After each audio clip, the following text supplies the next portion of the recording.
Hello, hello. Welcome to another episode of the Mirror Point, where reality is going to check itself.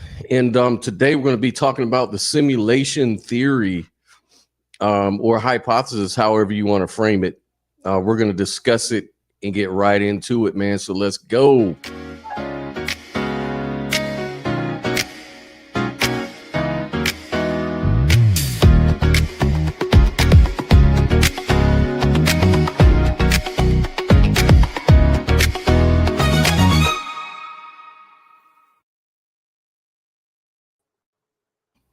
Hey, everybody. How y'all doing today? Hanging good over here. Good. Glad to hear it, man. Yeah, well, we are going to get into this. And today is my birthday, man. So what a better thing to do on your birthday than discuss metaphysics, which I've been looking Scott, forward to do. sorry to Yeah. interrupt you, but happy birthday. Way to open Oh, with that and drop it on us live and not oh before. yeah. Oh yeah. I'm full of surprises. Yes, sir. Yes, indeed. And yeah, so today, so what I'm going to do is we're going to talk about the simulation argument. And I'm just going to play a few videos to kind of set this up to give a little bit of background on what it is, where it came from, what some of the leading speakers on the argument are saying these days, right? So I'm just going to go and get right into this right now. So this is going to describe what the simulation argument is. Argument. The simulation argument, brainchild of philosopher Nick Bostrom, suggests that in the future, post-human, technologically mature civilizations will have enormous computing power and would have the ability to run what he calls ancestor simulations, meaning high-fidelity simulations of human life that would be indistinguishable from reality to the simulated ancestors. The argument proposes that one of three possibilities must be true. Option 1. Civilizations that have potential to become capable of running ancestor simulations go extinct before they reach that point. Option 2. Civilizations that have reached technological maturity and could run ancestor simulations have no desire to do so. Or option 3. Almost all existing civilizations with human-level experience are living in a simulation. Okay, that all sounds a bit strange. Let's start from the beginning. Option 1 suggests that running ancestor simulations could be possible, but some calamitous event prevents any civilization from reaching that point. This event could be an asteroid impact, nuclear fallout, or more likely, since we're talking about the far future, disaster caused by some new technology, such as self-replicating nanobots. Now, if so much as one civilization reaches technological maturity, we can rule out option 1 as a possibility, leaving only options 2 and 3.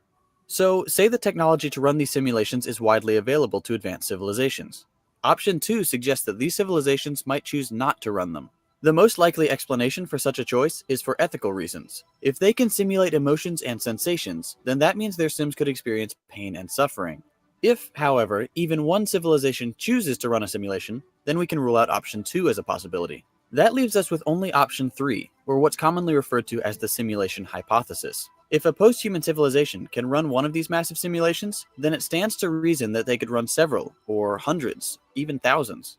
If multiple civilizations did it, the simulated realities could number in the millions or more. With that number of simulated realities, it would suggest that our own reality is more likely to be a simulation rather than an original civilization on its way to technological maturity. Okay, that's an interesting thought, but it sounds pretty crazy, right? Surely no one actually believes we're living in a computer world. Well, that's not exactly the case. Nick Bostrom believes that there is a significant chance, somewhere between 20 and 50%, that we do indeed live in a simulated reality. Elon Musk, one of the most visionary entrepreneurs of future technology, is almost certain that we're just programs. But how do we know for sure? You're probably familiar with Plato's allegory of the cave, which describes a scene not entirely dissimilar to a simulated reality. In the story, people have been chained to a rock in a cave their whole lives. All they can see is a rock wall straight in front of them. Behind them, figures pass in front of a fire, casting shadows on the wall. These shadows are the prisoner's reality. It's all they can see, so it's all they know. If we've grown up in a simulated reality, and everything around us is false, but it's all we know, there's really no way to discern whether our reality is true. But for the sake of argument, let's assume that one lone sim figured out that the world around him was a simulation. What would happen? Well, if you've ever played a modern video game, you probably already know the answer. The architects of this simulation would just load a previous save and make sure the sim doesn't have that moment of realization again. Okay, say we do live in a simulated reality. How would that affect the world around us? Well, if we think of our entire universe running on a computer, we would understand that it requires an enormous amount of computing power. So, to save on RAM, or whatever the future equivalent is, the architects could have high fidelity and low fidelity portions of our simulated universe. So if we were aware that we lived in a simulation, any self-interested sim should strive to be noteworthy, or risk being relegated to a low memory or non-conscious portion of the simulation. Things get really interesting when we consider the nature of the universe itself. If you've ever tried running a graphics-intensive game on an old computer, you know that it becomes choppy or slow because the computer can't keep up. Now, think about a black hole, an object with incalculable mass and gravity, spinning at tremendous speed. And what happens in the vicinity of such massive objects? Time slows down. General relativity itself operates in a manner that mimics a computer trying to economize on memory usage. Then you can consider what would happen if hundreds of years down the line in our simulated reality, humans develop the technology to create their own simulated universe. At that point, the strain on the original architect's computer could prove too much and crash our entire reality. Or that could be the endgame. The architects could just be letting our simulation play out to see how their ancestors developed the necessary technology to run such advanced simulations. As our own technology becomes more and more sophisticated, we march toward an inevitable moment of life or death. When we finish the machine capable of running an ancestor simulation, we're one flick of a switch from narrowing down the 3 options of the simulation argument to 2. When we launch the simulation, the world could keep spinning, or game over. In the end, the simulation argument depends upon the computational theory of the mind, which proposes that consciousness is simply natural information processing. If it is, then the human brain can be simulated by a computer or artificial intelligence. If it's something more, then a computer may never be able to simulate human consciousness, no matter how advanced. It's all very fascinating to think about, and while many people claim to have seen a glitch in the matrix, as they're often called, it's impossible to discern for sure whether our reality is original with our current level of technology. But just in case, go do something interesting so you don't get deleted. So that is a description of the simulation theory. Does that kind of clear it up a little bit for you, Sophia? Because I know you were asking for what it was. Yeah. All right. So any thoughts on that video? Like, does this what is this maybe make you think about reality, if anything? Me? Either let one. You go first. Yeah, let you go first if you want. Well, I'm an idealist, so I think that consciousness is primary. I'm not fully sure that I'm buying the whole simulation theory necessarily. Okay. I'm not saying it's impossible, but so there's a chance. For fun, there could be a chance, right? Like it's not illogical. For sure. Yeah. No, it's not illogical. Go ahead. No, I was agreeing. It's not illogical. What about you, Scott? What's your opinion on it? Yeah, it's really interesting. It leaves there's a few assumptions that are kind of baked in. Sorry. Yeah, there's two main assumptions that kind of jump out at me. So when you think about that statistical argument, like it kind of makes sense at face value. Like when you say, well, it's statistically more probable that we live in a simulation than not, right? But that's kind of assuming that you're the last simulation. You know, like, are we the first simulation, or are we the last? Like, are we base reality? It's probably statistically not true that we're base reality based on that argument. But then where are we within the simulation? Like which simulation are we? You know, it's just kind of odd that we're kind of like at that cusp of creating AI and now AGI, and now we're about to create simulations. Even now we're doing simulations, you know, rudimentary, right? Yeah. So it's almost like we're at that real weird level in human history. So it's just hard for me to call it on that statistical. It seems like just as improbable on either one.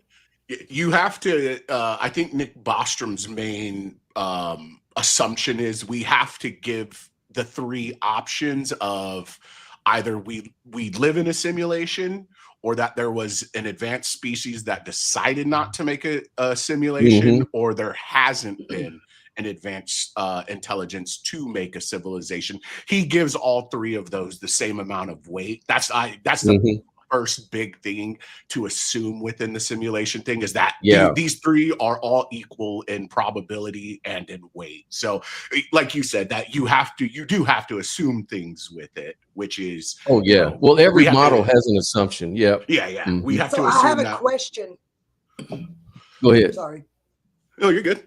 So my question would be, so who is running the simulation then? Like, what's the,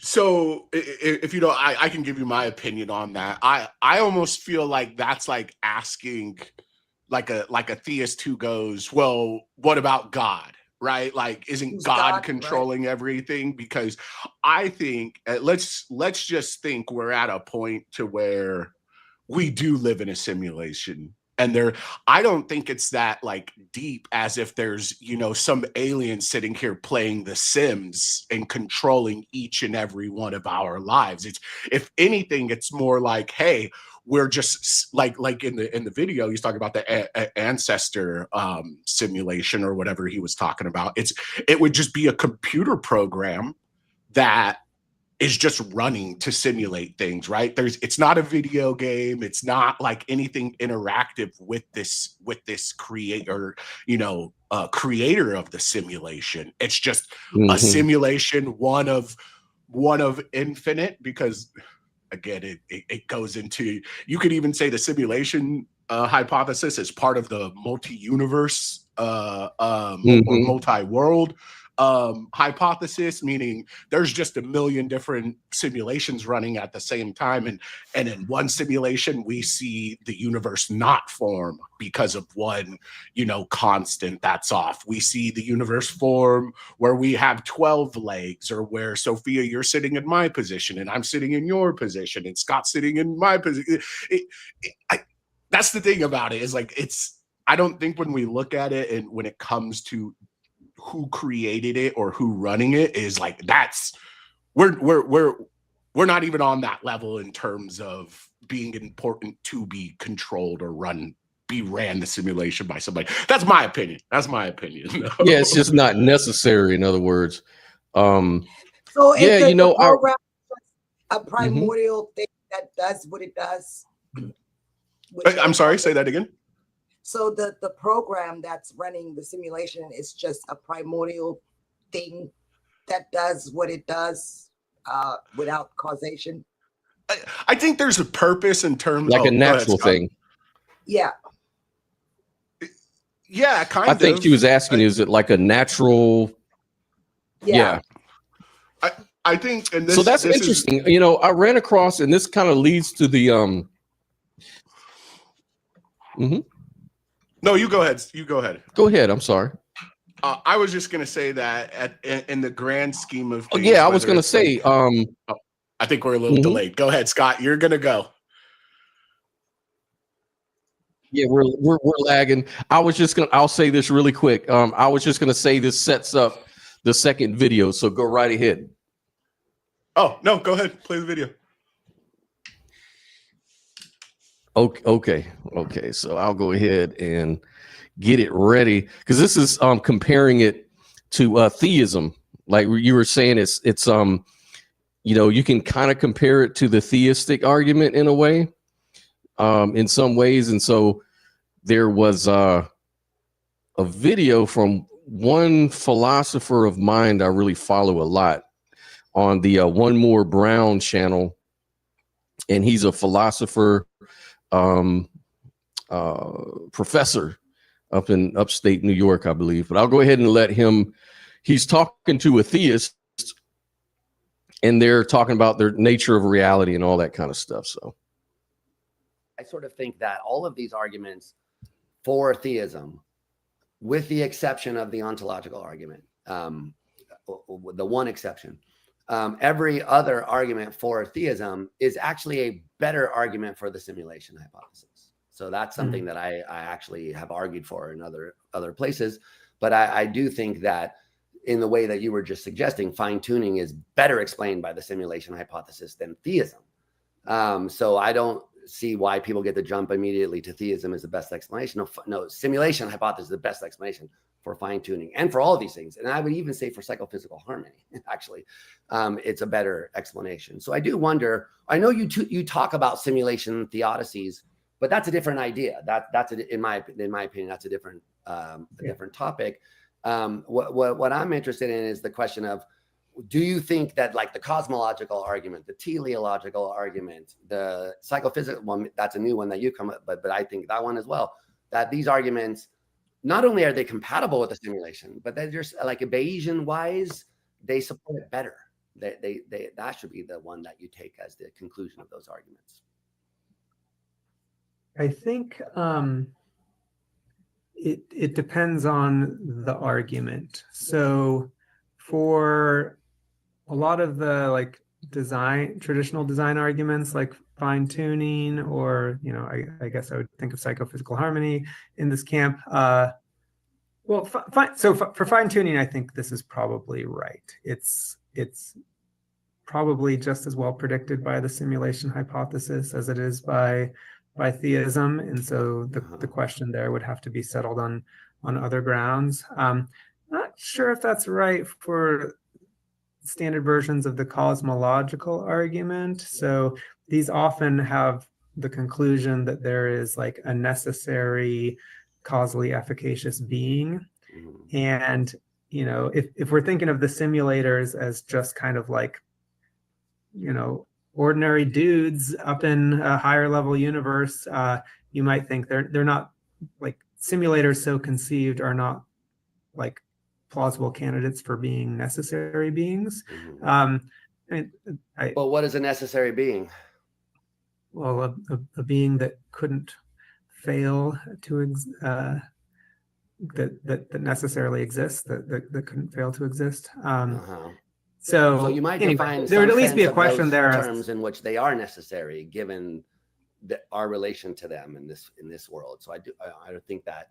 So that may be a subtle issue, because you're right, they're not necessary in their world, maybe, but they may be necessary in our world, in some sense.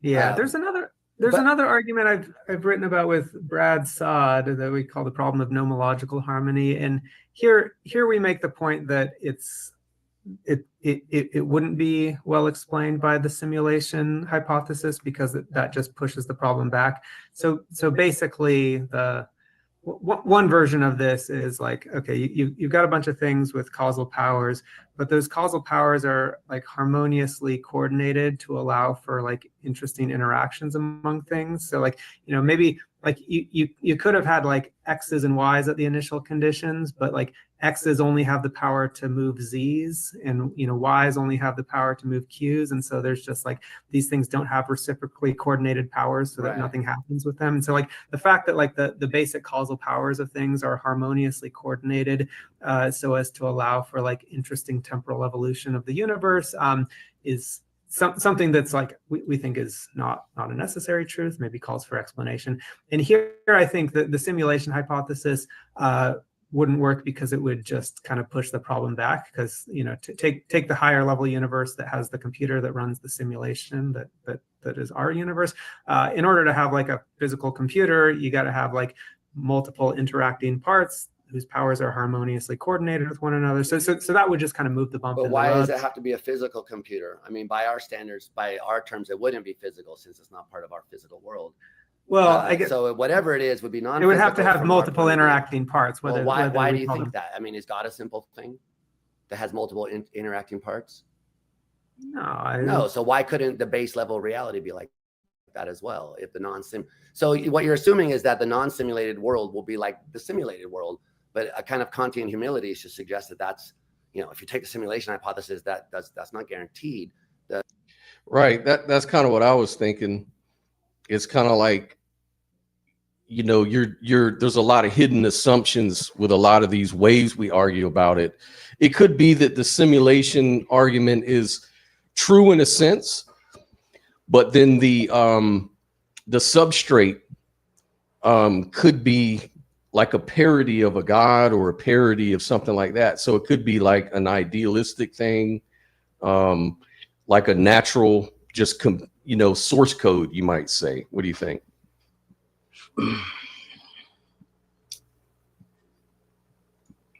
So, Sophia, I'll let you go first because I have a lot of stuff. Well, So, Sophia, you go first. Well, I mean, you might as well just call it consciousness at that point. I mean, primordial consciousness, it's just doing its thing, running its I mean, it's feasible that, because I've compared it to like a laboratory before. Like consciousness is observing itself, like in a laboratory setting, and trying to figure out, how it can become, I don't know, perfect, right? Or like evolve better. But then you have to ask yourself, like, what's the end goal to this? What is it trying to do? Why is it doing it at all? And I don't know. It's just a whole lot. Breaks my mind. I have a question. Do you believe, Sophia? Do you think it has to have an end game? Is that the goal of everything? Is to have a point? Yeah, I mean, for me personally, yes, because what would be the point if there was no point? Oh my God. Okay, well, can I ask? And this might kind of I don't think it'll get off topic, but I think it's part of this discussion. Do you think dying has a point?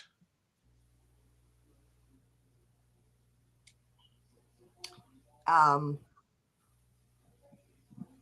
my belief system, Yeah, as a mystic, right? I would say dying is like it's kind of the ultimate ego death.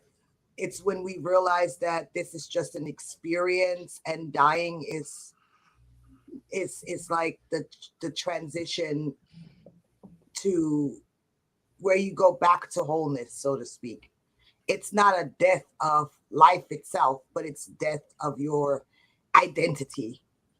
but what would be the point of your identity dying if, like, we are our identity? I guess I'm just a little confused on that, because like I've had ego death, like with DMT and mushrooms and all of that kind of stuff.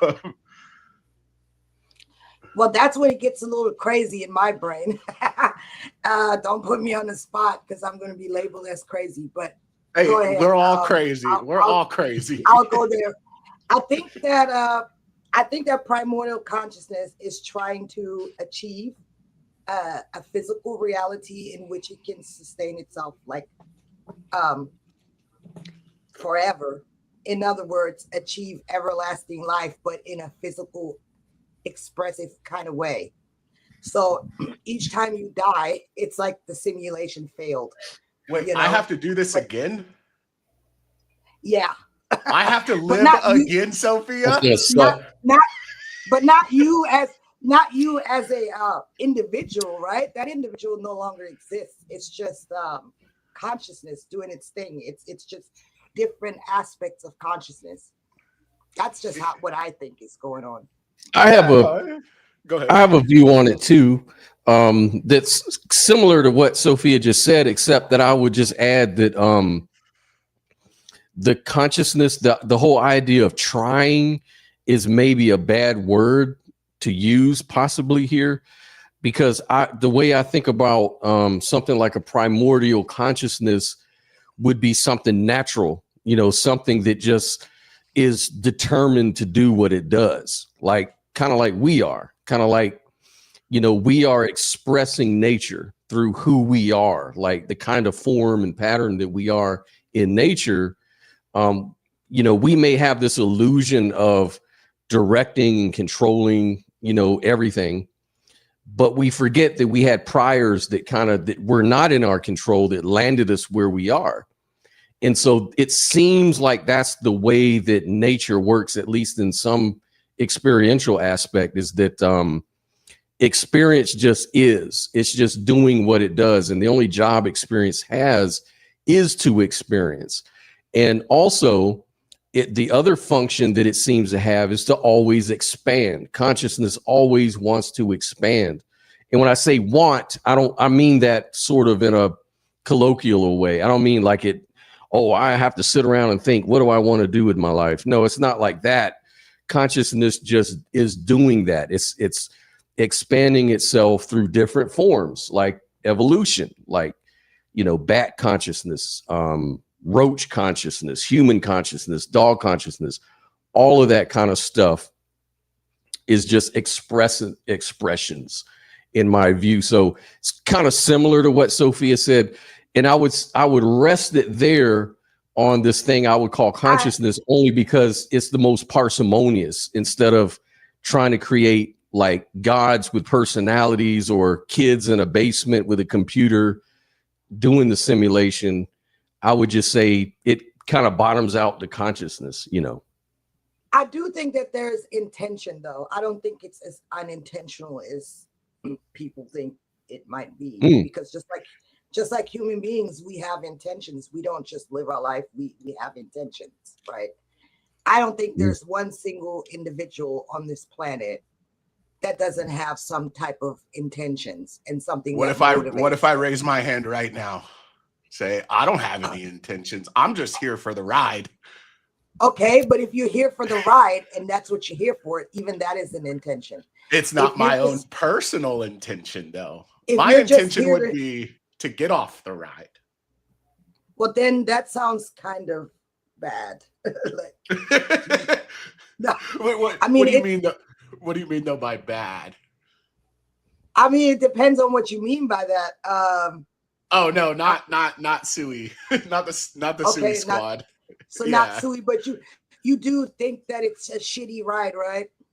I don't think it's shitty. I think in the grand scheme, let's just say fine-tuning, intelligent design, simulate. For me, the chaos in the world makes more sense in a simulation than it does if there was like a higher deity or spirits or an actual conscious being controlling what is going on within this world or this simulation or this universe, however you would want to put it. Right. So I hear you. Yeah. Like, I don't believe in free will. Me really, I don't either. But I was going to ask you, do you like Carl Jung? Carl Jung? Yeah. Am I missing who that is? I may not. It's not ringing a bell to me real quick. Oh, you got to read Carl Jung, man. That's what you're. Well, anyway, that's on your homework list. He's a German guy. He's been dead for a long time. Yes. Okay. Yeah. Sorry, I was mishearing what you were saying. I honestly thought you were talking about a singer. I thought you were talking about a singer. Yeah. So anyway, like, what if? Okay, so this is kind of my model, primordial consciousness, right? And I believe that primordial consciousness has the pretty much the qualities of mind and physicality all within itself, right? It's both things at the same time. I don't see a separation between mind and body or some spirit out there. It's just consciousness expressing itself through physicality, right? And so what if consciousness has a shadow side to itself, just like we do as individuals, and is trying to integrate its own shadow side so that it can actually ultimately have control over the chaos, right? Because, like, let's look at trauma. If you're a kid and you experience some serious trauma, and then you forget about your trauma consciously, but that trauma is still there in the background, and it could be still running your life, and you're over here, recreating your trauma like a simulation over and over and over until you figure it out and become conscious of it, and then you integrate it, and now you can actually create coherence because there's no longer some hidden force in your life in the form of trauma that's been, you know, repressed running your life. And so if consciousness suffered some type of fracture, like let's say the Big Bang or some shit, it's like trying to put it all back together. But during the process, there's going to be a lot of pain, a lot of chaos, a lot of stuff like that. You know what I'm saying? And so I think that it is intentionally trying to learn itself, unravel itself, put itself back together in a more coherent way. You see what I'm saying? I don't know if that makes any sense, but that's kind of how I see it, to make sense of it for myself, because I don't know what would be the point if there isn't some kind of point, you know, some kind of coherence. I think you summed it up right there, Sophia, though. And correct me if I'm wrong, but I feel like for you, things have to have a point. Like, yes, all things have to have a point. It's like, okay, why did that person just cross the road at a 45-degree angle? What was their point instead of going 90 degrees, right? Like, I kind of feel like yes, that's how I have that really bad. I have that really bad. and I can definitely agree with you in the things of like, yeah, sometimes I want to know what the point is. Like, why is it this way? Why is it that way? What's the point? But I think for me, going through this life, whether I'm an individual, part of a conscious group, part of a simulation, part of the fallen, or whatever theists like to say about people that don't believe in their God, sometimes there's just not a point. Sometimes that tree just falls, even though it was healthy. Sometimes, like, because there's a million other, you know, underlying things that we will never understand about causation, that if we can't find a simple answer for our simple monkey brains, is it worth spending a lot of time to figure out what the point is? Or is it just sometimes shit just is that way? I that's for me when it comes down to the end game of like, what's the point of a simulation? What's the point of a simulation? Are we being piloted like The Sims, or are we just a free running, you know, like City Skyline or Sim City, where we're just individuals, not controlled by anybody, but just doing what we have to do through this simulation or life on Earth before we get with God or whomever. I don't know. It's all weird stuff to me. Oh yeah. I would probably think that possibly, like, when we do metaphysics, like all of these are like metaphysical kind of questions, and you know, who really knows, right? That's all sort of up to debate, and that's why we, you know, talk about it. But you may say that we can find clues, like things that can sort of clue us in on our metaphysic, like our outlook on our metaphysic, right? So we would maybe ask, well, what would that look like? What would be a clue to say that there was some kind of intention in the universe? And then how could we test for that? And so one of the things I was thinking of, and I just want to get your thoughts on it. I haven't really, not really sure if I've concluded anything one way or the other, but I'd like to get your ideas on it. But there's this thing called truth tables. Are you familiar with truth tables? What those are? I don't know what truth tables are. So okay, so if you're truth asking me, I don't tables. know. Yeah, so truth tables are kind of like well, actually, I don't want to sit here and just, I want to say it the best way that I can. Hold on. Give me just a second. But yeah, go ahead and maybe you have an idea. You know what truth tables are. I just know they're logical. Fuck, I can't even think of the word right like now. Math to me. It is. It's an algebraic equation, or it's because it's like logical equivalencies I know it's some sort of algebraic, but if you're gonna look it up, I don't want to be wrong. I know. Yeah, I got it right here. I'm gonna pull it up. It's just pulling up real slow. Yeah, but yeah, you're right. They're sort of like abstract. Is an abstract sort of concept that says that in nature, there's forms and patterns, kind of like Platonic forms in a way, and these kind of create like man, this thing will not pull up, man. My computer's just hosed again. What is it called? Come Truth on. tables? Yeah, truth tables. Every statement is either true or false. This is called the law of extended middle. Statement in a sentiential logic is a built for. Oh wait, I'm actually reading the nerd version of this definition. Hold on. A truth table shows how the truth or falsity of a compound statement depends on the truth or falsity of the simple statement from which it's constructed. So we'll start by looking at a truth table of 5 logical connectives, and then they start doing Yeah, I got it pulled up now. What I was looking for. Yeah, very. Yeah, that pretty much it is. Briefly, a truth table specifies like the output of a system for all possible inputs, right? So, like an abstract, it's not physical, it's substrate independent, and it's normative, meaning it defines what should happen, not what does happen by accident.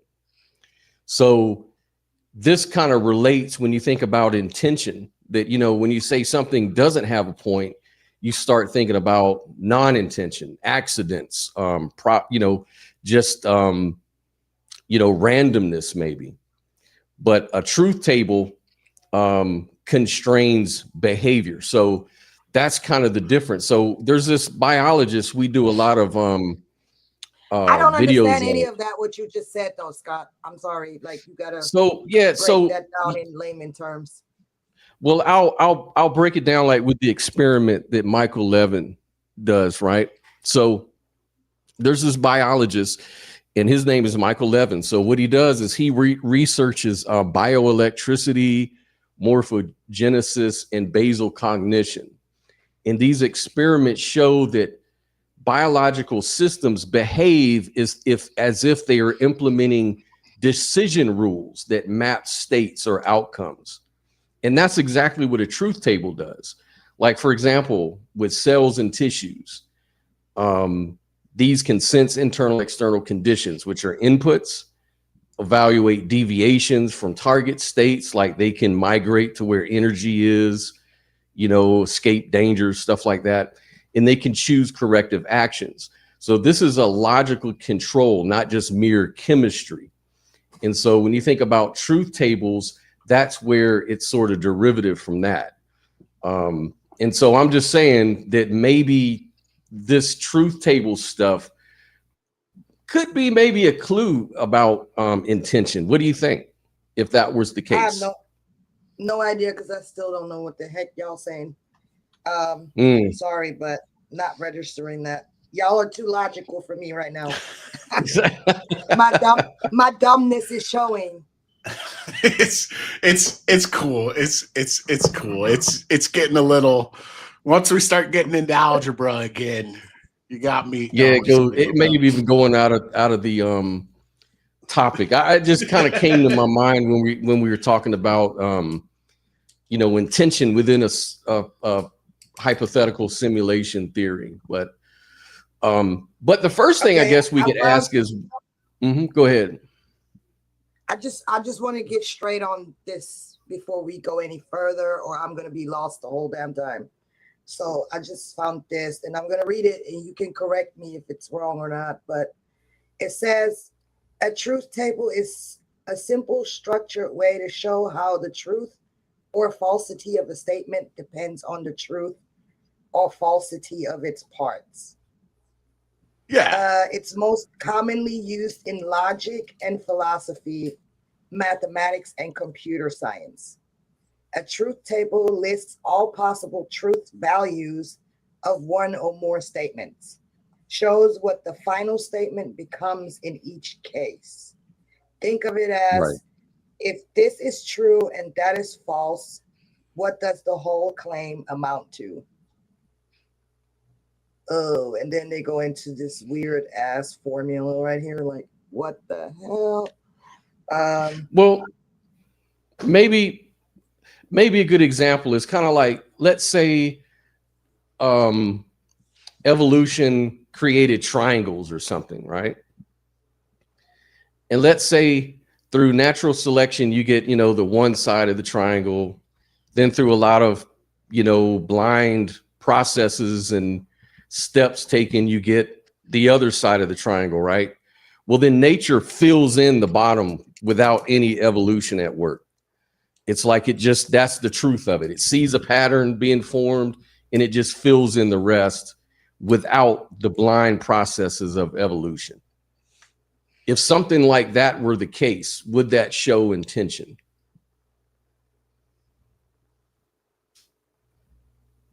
I guess not. You don't think so? Interesting. Like, because I would think like if, like when my daughter, when she was real young, I would play little games. Like I would create little shapes, draw half of it, and then she would draw the rest of it in order to complete the picture. So she was visualizing what that pattern was starting to be. Like, so in other words, I could draw like half of the triangle and then she would put like the bottom half there and say, look, Dad, we made a triangle. You did the top parts and I just put this little one part to finish that pattern out. Did she do that without prior knowledge of, has she ever seen? No, she did it with prior knowledge. Like she knew what a triangle looked like. And so she saw me making the form like this part of the triangle, or whatever, like that part. And then she was like, oh, that's going to be a triangle. It's not going to be a circle. Okay. It's not going to be a square.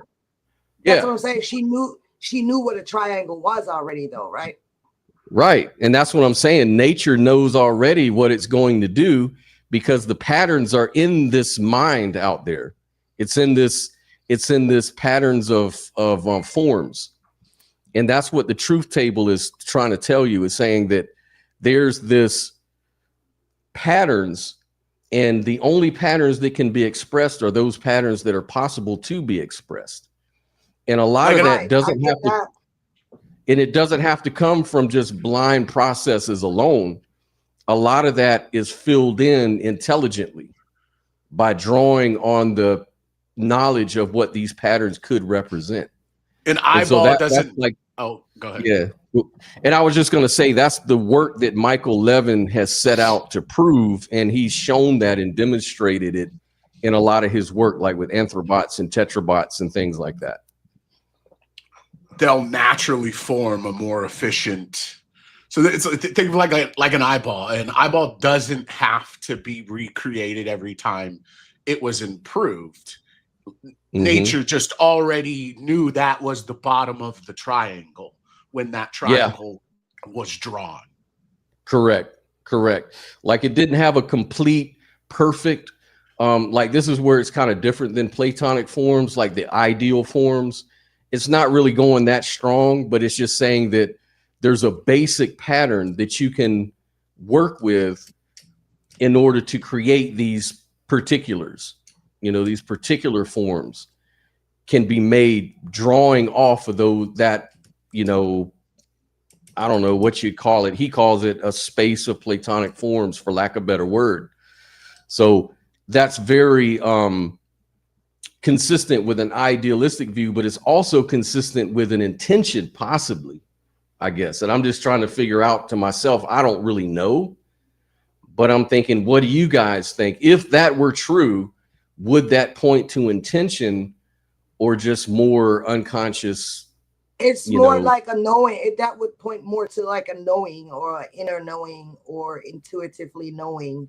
Like there's already like some kind of intelligence built into it, or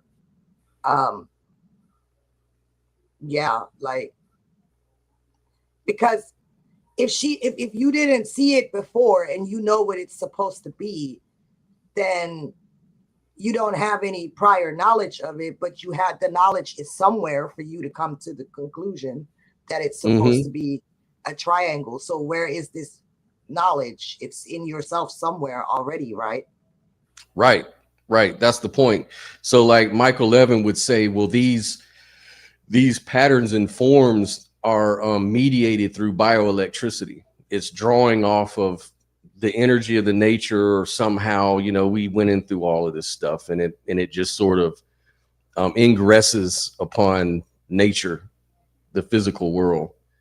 But I was just wondering what you thought. If collapsitalism, do you think that would point to intention, or you're just not sure? Or what do you think?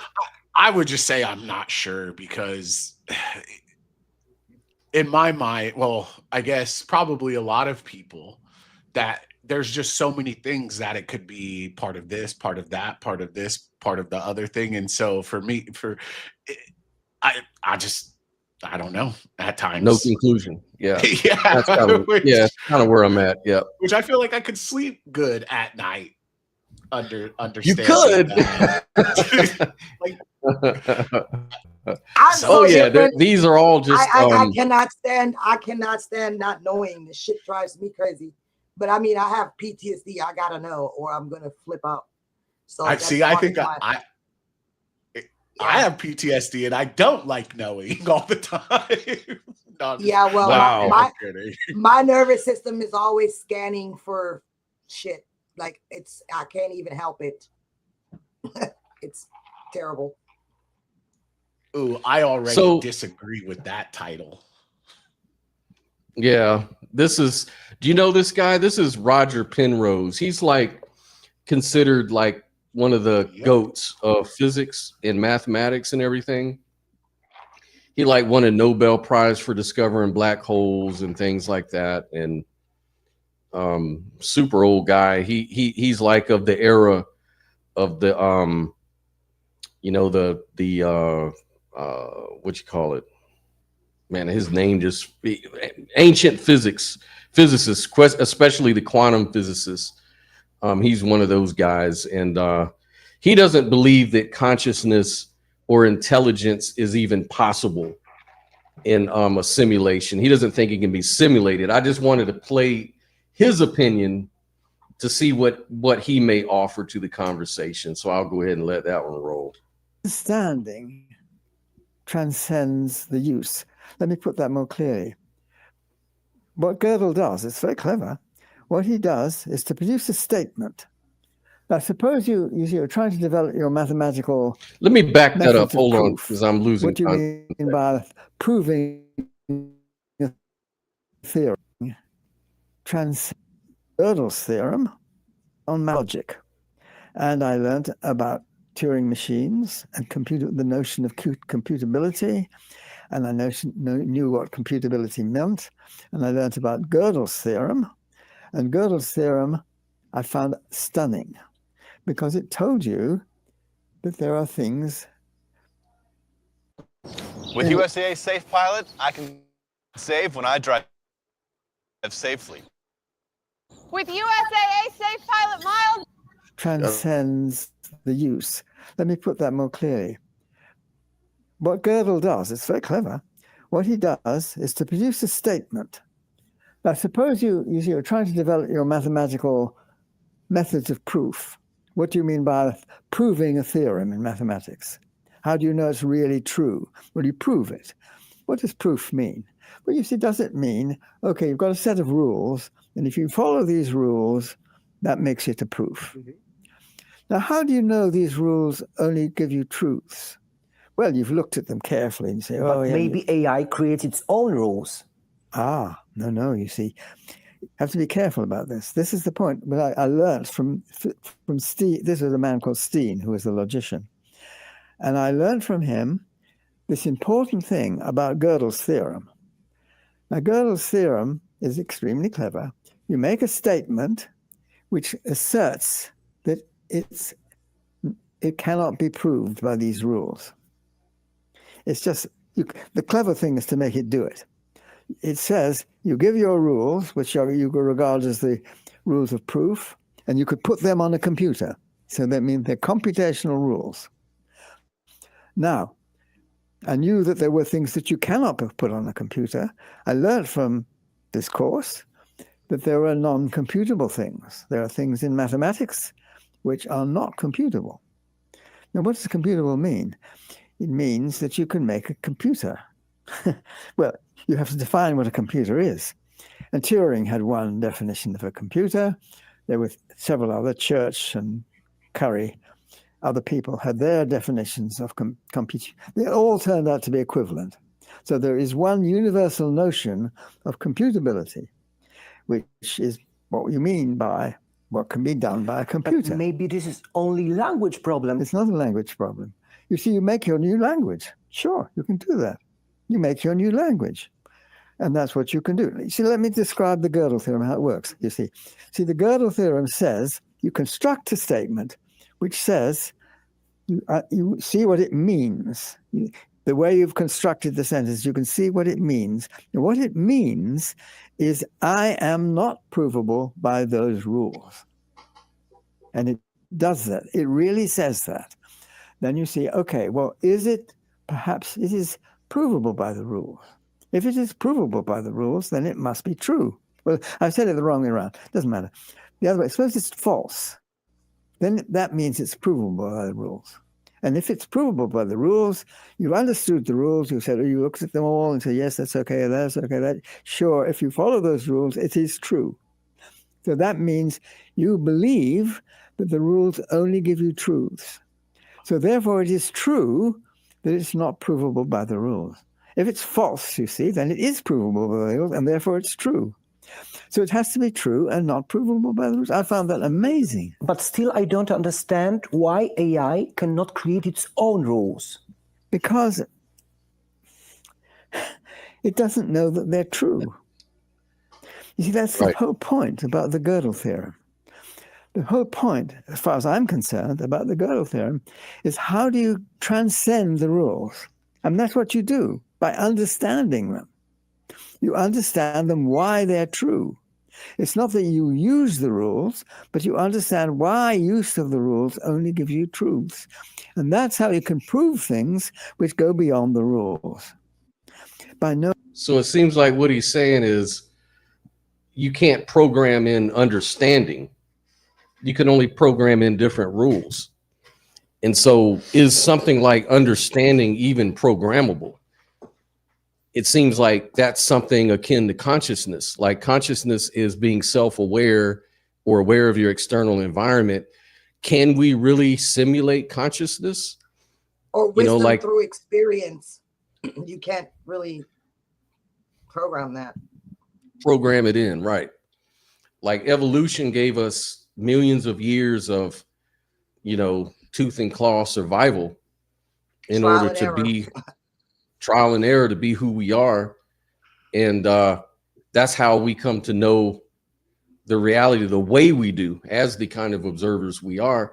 But I'm just wondering, the question is, Gödel's theorem seems to show that, while you can prove frameworks, it can only do so within the framework.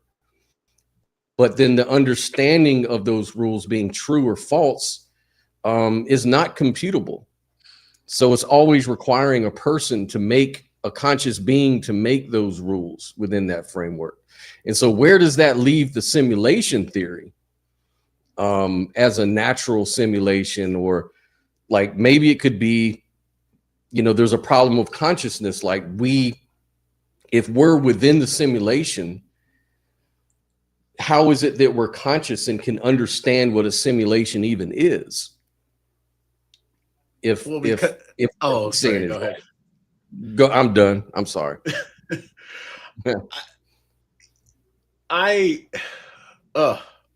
So that's a lot to unpack, at least in the grand scheme of things, because proving rules with their own rules, not knowing the rules can be true or can't be true, it is something that if I was just a tiny bit slower would be like, well, yeah, then nothing's real. Mm-hmm. If I can't prove, if I can't use the rules I've established to prove that the rules I've established are true, then yeah, I at least that's how my small brain No, interprets I'm it. kind of with you on that. my monkey brain. My monkey brain is right there with you. Yeah. Hey, Yamato. Thanks for Yamoto from Tokyo, Japan. Thank you for subscribing. Wow, And cool. yeah, and in fact, if anyone likes to this kind of content, please like and subscribe to the channel. We're going to grow it and do some awesome things in the future. I just know it. But yeah, and again, the question, not only with the rules that describe, it's the understanding of the rules themselves. Yeah. Truth is a value, and how does an algorithm, or how does mathematics understand itself? It doesn't matter how complicated the equation is. It's just hard for me to fathom how some complicated equation could then turn around and understand itself. Like, how does that happen? It kind of goes back to that Stephen Hawking's quote, what breathes fire into the equations used to describe the equations? Yeah, absolutely. It's just a weird thing. And I know it sounds very theistic to say that, because that's kind of like the whole, the fine tuning issue and stuff.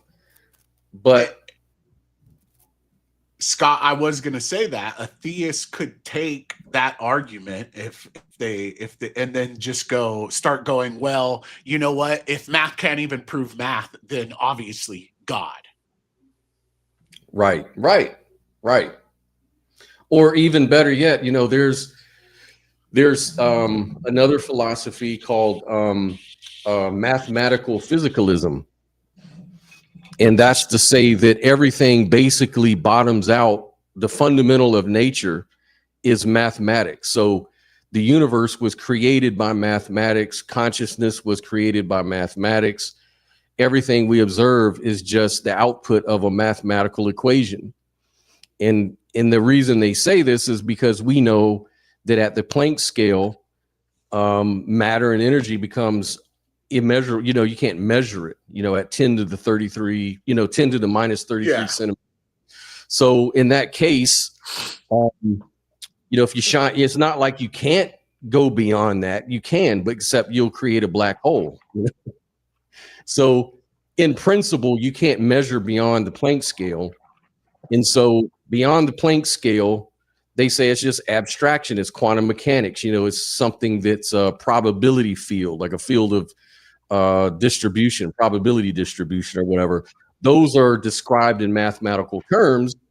And since that's the only way we can describe it, they say, well, then the math itself that we're describing is what creates, the physical world, including our abstractions about it. I don't think I've ever heard of that, because math is just the way we describe what we see. Exactly. Right.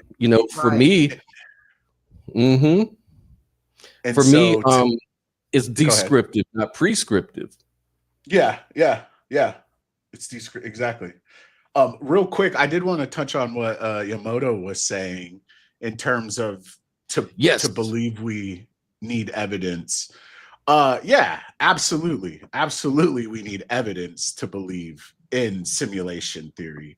What we started with it at the beginning of the stream, and we kind of went down a lot of different paths. But the simulation theory is just postulating that there's three, and you have to assume that the three scenarios that you're given hold equal weight, and it's essentially that there's no intelligent life that has created a simulation. There is, sorry, I took a dab earlier and I kind of lost my train of thought. Scott, no, I hear what you're saying. Is basically the three pillars.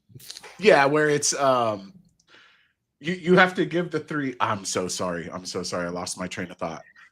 Yeah. So either an advanced simulation, an advanced civilization,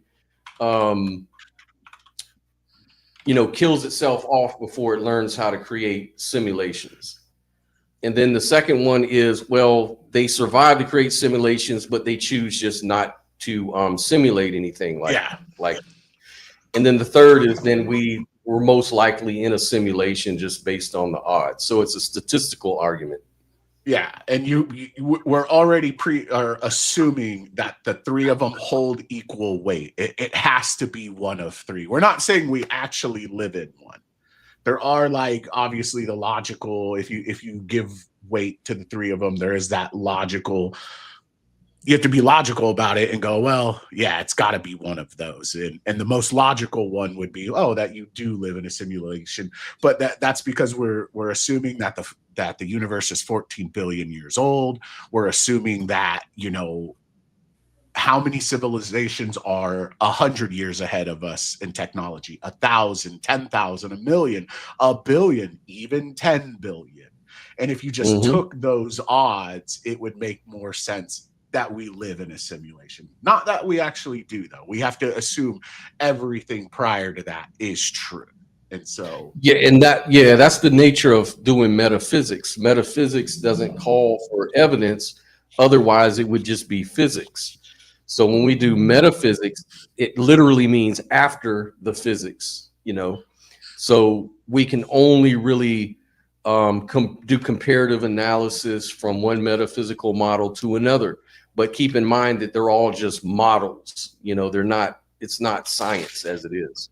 Yeah, it's nowhere near the theory of evolution is nothing like the simulation theory.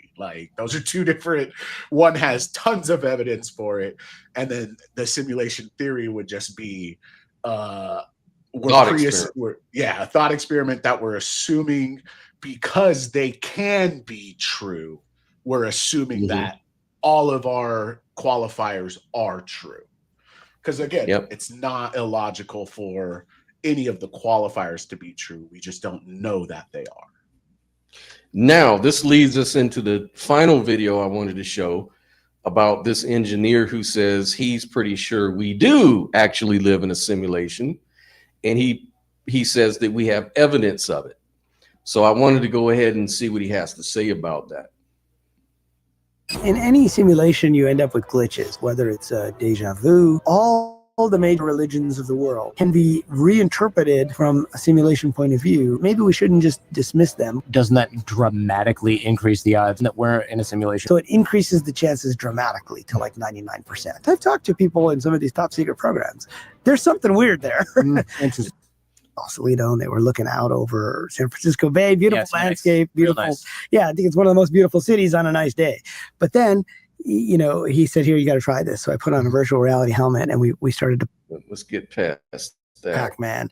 There was a limited screen. Yeah. You go to the right and you come out at the left. Yeah, that's if you're lucky, right? Yeah, if you're lucky, right? If the ghosts don't get you. Right. But then you think of the side scroller games. They've got various Mario games that are like side scrollers. They just kind of keep going, right?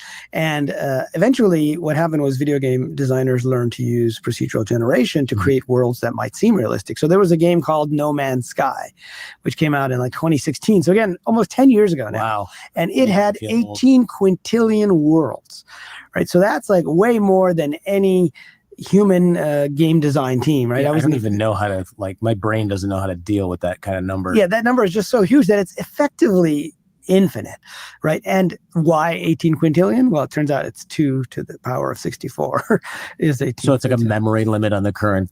Yeah, just in terms of how many worlds they want to keep track of. But now, you could say, okay, we're going to use 128 bits, which suddenly gives you not double the number, but 2 to the 128. And these numbers eventually get to the point where there's more worlds than there are physical particles in our universe, as these numbers grow exponentially. And so effectively, you can create what seems to be an infinite world, but it's not, because the whole world is not rendered. Now, this is one of the key points that I try to make in the book. And so in the simulation hypothesis, the subtitle is, an MIT computer scientist shows why AI quantum physics and Eastern mystics agree we're in a video game. Now, the quantum physics part of it is the whole observer effect, which most people have heard of. Tell us anyway, because I think there's a lot of people who are washing dishes right now, and they're like, I'm not going to access that part of my brain to remember what this is. I'm looking for the soap. The easiest way to understand it is, it came from the double slit experiment, where if light is a particle, it would go through either one of the slits or the other slit. Can't go through both, right? If it's a particle, you can just go through one of those. Another way to think about it is Schrodinger's cat, which was the thought experiment. Right, the dead cat that's also alive, depending on whether or not you open the box. Is that what it is? Yeah, so there's a box with some poison in it, and after an hour, there's a 50% chance the cat is alive, and a 50% chance the cat is dead because of, the poison might be released or not. And so common sense tells us the cat is either alive or it's dead. We just don't know because we haven't looked in the box. Now, what's weird about quantum mechanics is that it's telling us that the cat is in a state of superposition, meaning it's in both of those states. It's both alive and dead until somebody observes it or somebody measures it, right? And so that doesn't make any sense from a comment. Okay, this, my little water bottle here is the brain is not able to do anything with that particular theory, right? But yet, it's one of these fundamental principles of quantum mechanics, and this is why Niels Bohr, who was one of the forefathers of quantum mechanics, said if you're not shocked by the quantum theory, then you haven't understood it. Because what it's saying is really strange. It's saying that the observation itself actually is when the outcome is decided. Okay. Now, but in a video game, that makes perfect sense, right? It's like if you're walking around Grand Theft Auto, the only thing that the computer is doing, well, one of the only things the computer is doing, correct me if I'm wrong, is rendering drawing. Right. So that's kind of closing that loophole on, how can you have this rich experience of this entire universe, all this novelty? It would take so much power to actually actualize such a computer program.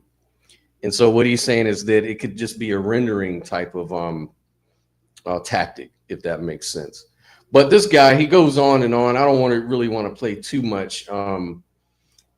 He is someone you could look into if you're interested. His name is Rizwan Verk. I'm sorry. I was about to say Rizwak. What a dope name. Rizwak. My bad. I'm sorry, brother, if you're out there. I doubt it. He's basically saying what I was talking with Joel the other day, where I said, Joel, how do you know that somebody is around when you don't have eyes on them? They can be, in your simulation, they're just not rendered because it's taking up CPU space. And then their consciousness is, quote unquote, being simulated. And then as soon as you see them, then they're finally rendered. Like, you don't know behind you is behind you until you turn around. And I just more think the brain is. Go ahead. Are you familiar with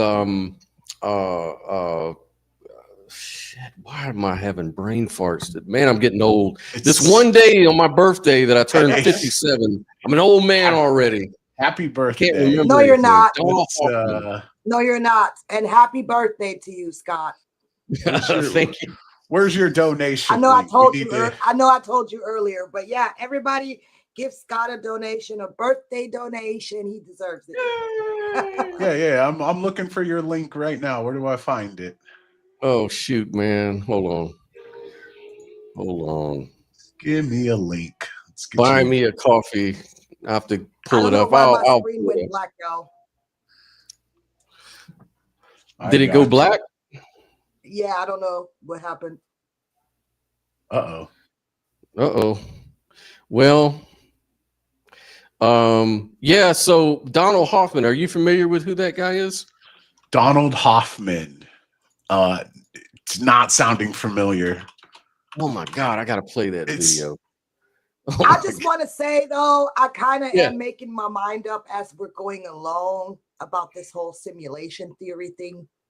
Oh, okay. And, I just really don't think it's feasible because for me, it leaves more questions. Like, if there was, if simulation theory was true, then who's behind it? That there would have to be still some kind of mind that's aware of it, right? Mm-hmm. And Yeah. so that's my first issue with it. And then, like we just said, you know, information without experience doesn't explain itself. You know what I'm saying? Like, there's just too many things that don't add up to me. I'm not saying it's entirely impossible, but Oh yeah, I absolutely. don't know, I 100% so understand where you're coming from. Like, at least I wasn't here to change anybody's minds about it. Just dive into it, you know. Go dive into it, yeah. Because I don't fully believe it either. I'm sure even you might have some weirdos who are fully invested, and it's like we live in a simulation. That's what it is, and it's like, okay, but you can't, just because it could be logically true, like, you know, like, again, there's not tons of, unless you really break down into like exactly how it, but again, we can't prove how everything works. It's just the way we understand the universe is without a lot limited, of it makes, without limited minds. yeah, a lot of it can make sense, just, but doesn't mean it's true. Like I was trying to explain to Yamoto that it's not that it is 100% true and factual. It's just, it's not impossible for the qualifiers to be true, even though, like, again, right. There could be a 10,000. Yeah, and it's Some just of it fun. makes sense to a certain extent, you know, but at the end of the day, there would still have to be a mind that's designing it, or a mind that's running it, or a mind that's experiencing it. I just feel like we can't get away from the mind thing, the whole. Yeah, because it's like kicking the can. It's like kicking the can down the road. Yeah. Yeah. Maybe I don't look at I guess I don't look into it that much, or in terms of like how much deeper to go into it to ask those kind of questions. Whereas, like, I keep saying but like, it's just in my worldview, when it comes to it, it's like, hey, I don't. To me, it's not that deep. If it's a simulation, cool. It's the one world I know, so I'm just gonna, you know. Sorry, I kind of rambled. Yeah, no, you're good. I'm just one of those people. I'm one of those guys that I love these weird conversations, and I look into all this stuff. Like, I've studied so much about consciousness, period, over the last 20 years. This is why I had to get it all out on this channel. Like, even if I haven't really come to any, you know, hard, fast sort of conclusions, I do have, you know, I lean towards idealism at this point. Yeah. But it's that I admit that that's just a metaphysical sort of idea. But, you know, that's a whole nother conversation. But there is this other guy I was telling you about. His name is Donald Hoffman, and he continues to do work on this simulation idea. And he's going to break down some more logical reasons why it could make a whole lot of sense. So I'll let this one play. I think you'll like this one too. I think it goes right up with something you were saying earlier. So I'm going to go ahead and play that. It's about who we are. And I can't help but be curious. The mystery is this. What is the relationship between your brain and your conscious experiences, such as your experience of the taste of chocolate or the feeling of velvet? Now, this mystery is not new. In 1868, Thomas Huxley wrote, "How it is that anything so remarkable as a state of consciousness comes about as the result of irritating nervous tissue is just as unaccountable as the appearance of the genie when Aladdin rubbed his lamp."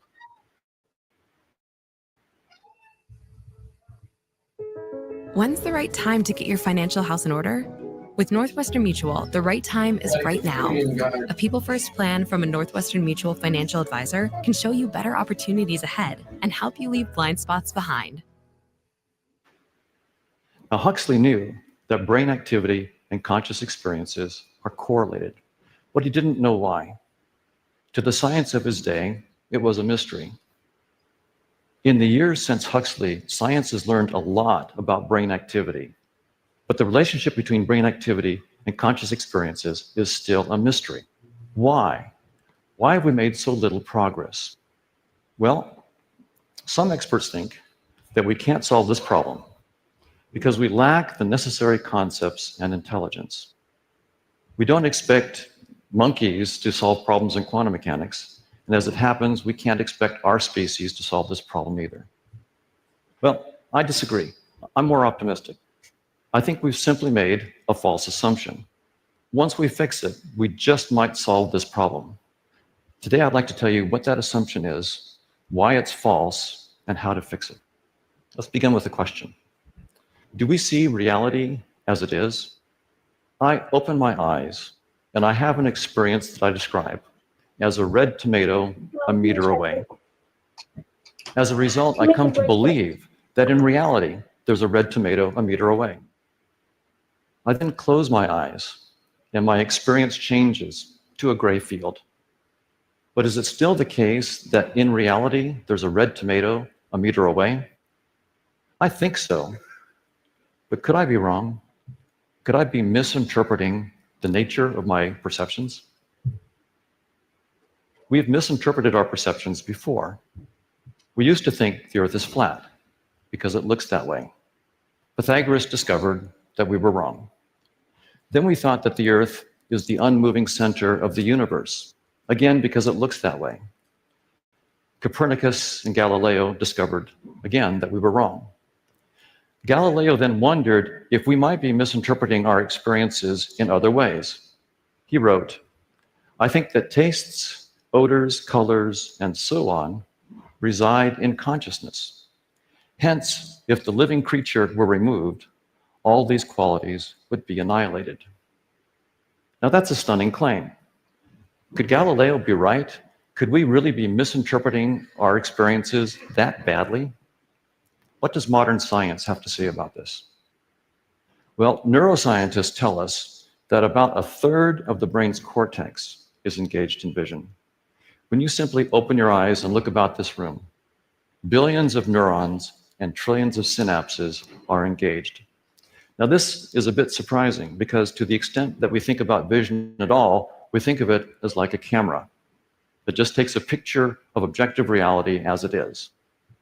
So the mechanistic, I have to pause this or otherwise it'll kill my stream. So I might have to pause it from time to time, but just to kind of sum up that, we've been wrong about our perceptions of reality before. And so we can always question our assumptions as part of the scientific, project to do so.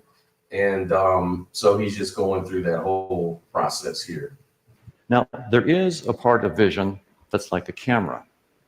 The eye has a lens that focuses an image on the back of the eye where there are 130 million photoreceptors. So the eye is like a 130 megapixel camera.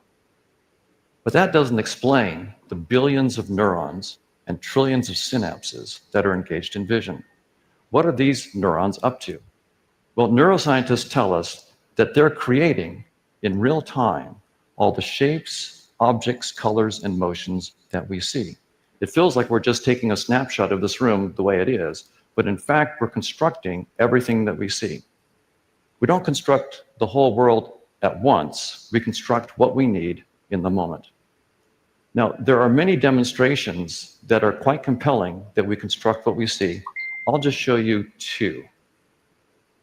In this example, you see some red discs with bits cut out of them. But if I just rotate the discs a little bit, suddenly you see a 3D cube pop out of the screen. Now the screen, of course, is flat, so the three-dimensional cube that you're experiencing must be your construction. In this next example, you see glowing blue bars with pretty sharp edges moving across a field of dots. In fact, no dots move. All I'm doing from frame to frame is changing the colors of dots from blue to black or black to blue. But when I do this quickly, your visual system creates the glowing blue bars with the sharp edges and the motion. There are many more examples, but these are just two that you construct what you see. All right, so he just established that we don't access fundamental reality with our experience, we construct it. And he's given examples of how we can deceive ourselves. And I believe that, like, our mind's primary directive is to deceive itself for our survival purposes. But I will go on. But neuroscientists go further. They say that we reconstruct reality. So when I have an experience that I describe as a red tomato, that experience is actually an accurate reconstruction of the properties of a real red tomato that would exist even if I weren't looking. Dessert connects people with themselves, and dessert connects people with memory. I think of memories as like joy trails. It's a trail that reminds me like how far I've come and who I am. Now, why would neuroscientists say that we don't just construct, we reconstruct? Well, the standard argument given is usually an evolutionary one. Those of our ancestors who saw more accurately had a competitive advantage compared to those who saw less accurately, and therefore they were more likely to pass on their genes. We're the offspring of those who saw more accurately, and so we can be confident that in the normal case, our perceptions are accurate. You see this in the standard textbooks. One textbook says, for example, evolutionarily speaking, vision is useful precisely because it's so accurate. So the idea is that accurate perceptions are fitter perceptions. They give you a survival advantage. Now, this is a good part right here because he's going to kind of refute that whole assumption that we see in our textbooks and stuff. This is really good. Is this correct? Is this the right interpretation of evolutionary theory? Well, let's first look at a couple examples in nature. The Australian jewel beetle is dimpled, glossy, and brown. The female is flightless. The male flies, looking, of course, for a hot female. When he finds one, he alights and mates. There's another species in the outback, Homo sapiens. The male of this species has a massive brain that he uses to hunt for cold beer. And when he finds one, he drains it and sometimes throws the bottle into the outback. Now, as it happens, these bottles are dimpled, glossy, and just the right shade of brown to tickle the fancy of these beetles. The males swarm all over the bottles, trying to mate. They lose all interest in the real females. A classic case of the male leaving the female for the bottle.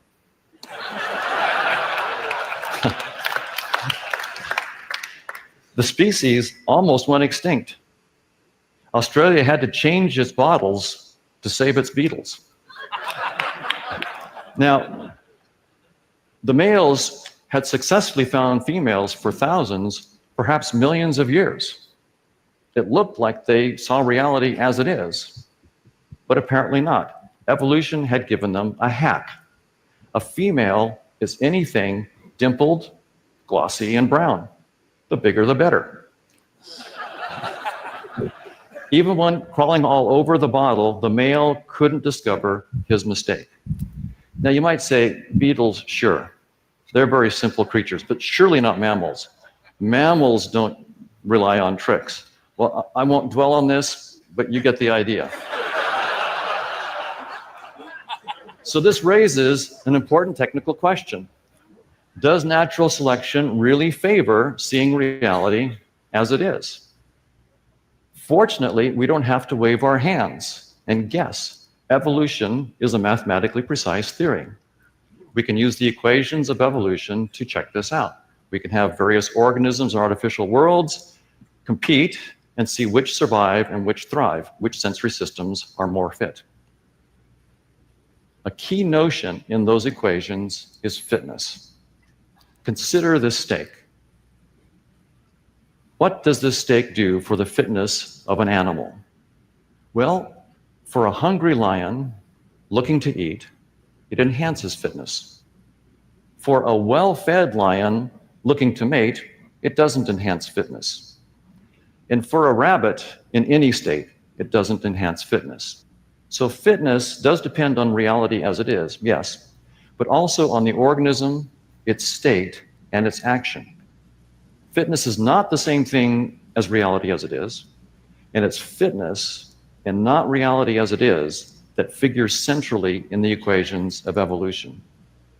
So in my lab, we have run hundreds of thousands of evolutionary game simulations with lots of different randomly chosen worlds and organisms that compete for resources in those worlds. Some of the organisms see all of the reality, others see just part of the reality, and some see none of the reality, only fitness. Who wins? Well, I hate to break it to you, but perception of reality goes extinct. In almost every simulation, organisms that see none of reality but are just tuned to fitness drive to extinction all the organisms that perceive reality as it is. So the bottom line is evolution does not favor vertical or accurate perceptions. Those perceptions of reality go extinct. Now, this is a bit stunning. How can it be that not seeing the world accurately gives us a survival advantage? That is a bit counterintuitive. But remember the jewel beetle. The jewel beetle survived for thousands, perhaps millions of years using simple tricks and hacks. What the equations of evolution are telling us is that all organisms, including us, are in the same boat as the jewel beetle. We do not see reality as it is. We're shaped with tricks and hacks that keep us alive. And so he's going to go into relating this to a kind of simulation sort of metaphysic. I do want to touch on something just really quick that he said. I grew up in the 90s, and so television was way different. When he started talking about the jewel beetle, and then he showed the moose going after the bison statue and stuff, I have seen on Cops a man get his junk stuck in a jacuzzi jet. Okay, so yeah, it was literally an episode on Cops. Holy back shit. in the 90s. You had to call the fire department. They had to get him out. So the fact that even men nowadays are getting with silicone dolls. I mean, obviously he has a way more researched opinion on this, but I'm over here as a dumb person going, well, humans, even though they can perceive reality way different, choose to engage with inanimate objects, whereas like animals, that's just part of their cycle. I don't think they're consciously choosing to get with something. And we all know horny males are dumb as hell, so I can't fault the beetle or the moose. Okay, so no accounting for that part. But I just wanted to add that part because I have seen on Cops a dude get his junk stuck in a jacuzzi jet tub. So and it's also good to recognize that you can get information overload. So if you know too much about what's out there, you're going to get distracted, and it could go against your survival. Possibly. Oh, absolutely. But anyway, just wanted to touch on that. Yeah. Good point. Very good point. Still, we need some help with our intuitions. How can not perceiving reality as it is be useful? Well, fortunately, we have a very helpful metaphor, the desktop interface on your computer. Consider that blue icon for a TED Talk that you're writing. Now, the icon is blue and rectangular and in the lower right corner of the desktop. Does that mean that the text file itself in the computer is blue, rectangular, and in the lower right-hand corner of the computer? Of course not. Anyone who thought that misinterprets the purpose of the interface. It's not there to show you the reality of the computer. In fact, it's there to hide that reality. You don't want to know about the diodes and resistors and all the megabytes of software. If you had to deal with that, you could never write your text file or edit your photo. So the idea is that evolution has given us an interface that hides reality and guides adaptive behavior. Space and time, as you perceive them right now, are your desktop. Physical objects are simply icons in that desktop. There's an obvious objection. Hoffman, if you think that train coming down the track at 200 miles an hour is just an icon of your desktop, why don't you step in front of it? And after you're gone and your theory with you, we'll know that there's more to that train than just an icon. Well, I wouldn't step in front of that train for the same reason that I wouldn't carelessly drag that icon to the trash can. Not because I take the icon literally. The file is not literally blue or rectangular. But I do take it seriously. I could lose weeks of work.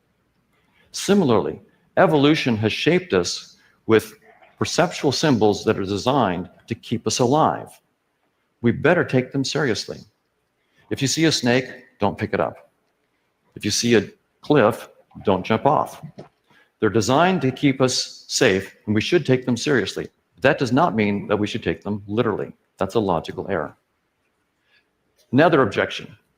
Now, there's nothing really new here. Physicists have told us for a long time that the metal of that train looks solid, but really it's mostly empty space with microscopic particles zipping around. There's nothing new here. Well, not exactly. It's like saying, I know that that blue icon on the desktop is not the reality of the computer. But if I pull out my trusty magnifying glass and look really closely, I see little pixels. And that's the reality of the computer. Well, not really. You're still on the desktop. And that's the point. Those microscopic particles are still in space and time. They're still in the user interface. So I'm saying something far more radical than those physicists. Finally, you might object, look, we all see the train. Therefore, none of us constructs the train. But remember this example. In this example, we all see a cube, but the screen is flat. So the cube that you see is the cube that you construct. We all see a cube because each one of us constructs the cube that we see. The same is true of the train. We all see a train because we each see the train that we construct. And the same is true of all physical objects. We're inclined to think that perception is like a window on reality as it is. The theory of evolution is telling us that this is an incorrect interpretation of our perceptions. Instead, reality is more like a 3D desktop that's designed to hide the complexity of the real world and guide adaptive behavior. Space as you perceive it is your desktop. Physical objects are just the icons in that desktop. We used to think that the Earth is flat because it looks that way. Then we thought that the Earth is the unmoving center of reality because it looks that way. We were wrong. We had misinterpreted our perceptions. Now we believe that space-time and objects are the nature of reality as it is. The theory of evolution is telling us that once again, we're wrong. We're misinterpreting the content of our perceptual experiences. There's something that exists when you don't look, but it's not space-time and physical objects. It's hard for us to let go of space-time and objects as it is for the jewel beetle to let go of its bottle. Why? Because we're blind to our own blindnesses. But we have an advantage over the jewel beetle, our science and technology. By peering through the lens of a telescope, we discovered that the Earth is not the unmoving center of reality. By peering through the lens of the theory of evolution, we discovered that space-time and objects are not the nature of reality. When I have a perceptual experience that I describe as a red tomato, I am interacting with reality. But that reality is not a red tomato and is nothing like a red tomato. Similarly, when I have an experience that I describe as a lion or a steak, I'm interacting with reality, but that reality is not a lion or a steak. All right, so that's his take on it. Any thoughts about that from you guys? Did you see what I said in chat? Yeah, I saw it and I put it up a little bit. No, your stream just got cut. Oh, did it? Oh, man. Yeah, it says for policy violations. Yeah, I let it play too long. Damn it. Oh, man, I'm so. I was about to stop you too. Shit. That's all good.